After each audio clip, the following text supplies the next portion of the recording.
Police are looking for a man and woman involved in a home invasion and assault this morning in South Broadway in Springfield. Officers tell us that in the early morning hours, the couple forced their way into a house, assaulted someone inside, then stole a motorcycle. Police attempted to use a canine to find the pair. Michael Hoffman joins us with reaction from people who live in the area. Michael. Francis, the people I spoke with today say, unfortunately, this kind of thing happening in their neighborhood isn't really new, but they say they still love living downtown and won't be leaving anytime soon.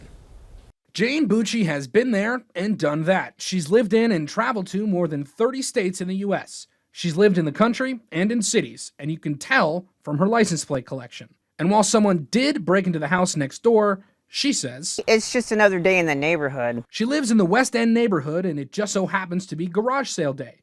She says it can sometimes be a struggle to get friends to come in from more rural areas. The garage sale, a lot of my friends live out in the country, and they always used to be, oh my God, you live downtown?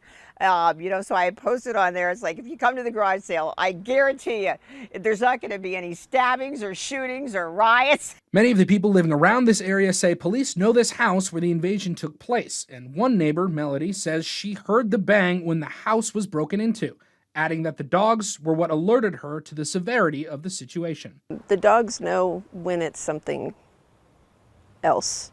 If it's just normal neighbor stuff, they're gonna sleep through it. If it's not, they bark. She's not the only one who feels safer with her four-legged friends.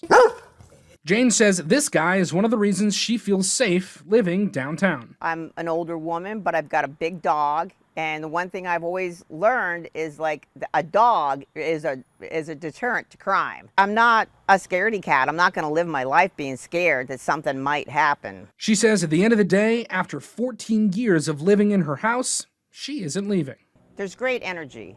You know, whether it's sirens or police cars, ambulances, you know, the occasional homeless person that wanders by, it's all good.